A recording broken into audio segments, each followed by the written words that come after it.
In order to paint a better picture for all of you esports folks out there about some of the most notorious esports stories, we have founded Esports Talk, a talk show to talk about some of the most infamous moments in the history of esports and gaming, and that actually concludes this past week with a bit of what some might call a meme, but still a notorious moment, especially for that of the Immortals organization and now the Cloud9 organization. Let me paint a picture for you guys stemming back to DreamHack Montreal from the Counter-Strike scene in 2017, a notorious time for the Immortals lineup, which was short-lived with someone like KNG. A well-noted Brazilian lineup and a core player like KNG has been bounced back and forth, but finally lands at Immortals, and it was during this event where the police got involved. It was actually prior to all of this. Apparently a coach out there and some players had become aware that at least one team, and the accused team being Immortals, and part of their lineup staying out late, partying, catching some brews, catching some drinks, and the next day showing up to matches hungover. It's actually what eventually led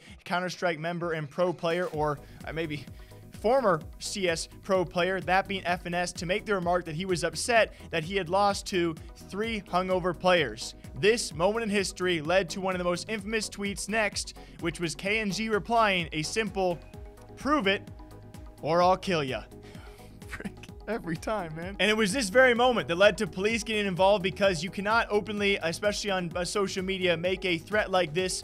The players were actually staying, I believe, at the same hotel. Police got involved and called. Of course, Noah Winston with the Immortals also got involved, and potentially there was an internal suspension, and KNG was told to play no further matches. And then later, within about a day or so, even shorter, he was caught playing matches, and shortly thereafter let go from the Immortals organization. Probably the right call, unfortunately so. When you're a public figure and you make a public death threat towards another pro player, you don't give your organization too many chances to keep you, and he pushed those buttons a bit too far. Now, also someone who probably took it a bit too far was the now former Immortals social media manager known as Portillo. It was shortly thereafter in a response to a tweet by Fallen, where he did respond with the, this is where the meme part comes in, with a simple "prove it or." Now, if you guys don't know, with the police getting involved on such a sensitive topic, which did include a death threat, I would say it was the right call for Immortals, who shortly thereafter fired Portillo from their social media management team. I think they probably made the correct choice, and we now have learned further that apparently, you know, Portillo, if you guys are a fan of Cloud9, he can push the line, be a bit edgy here and there. This was the final moment to push it over. So it was not just this moment, but this moment in particular was the heavy-handed reason as to why Immortals let him go. Shortly thereafter, who picked him up? None other than Cloud9. That's where we actually come back full circle, because this past week, Portillo, underneath Cloud9 social media management, has now actually brought their Twitter to breaking 1 million followers.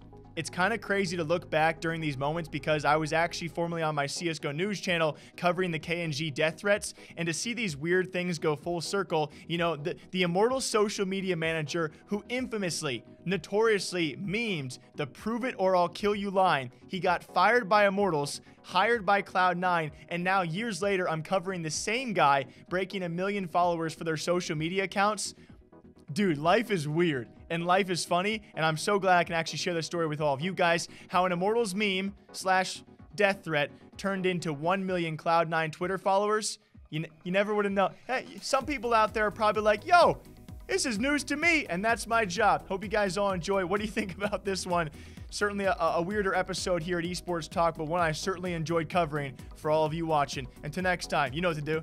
Drink that water, drink that coffee. I'll catch you back here sometime soon. Take care.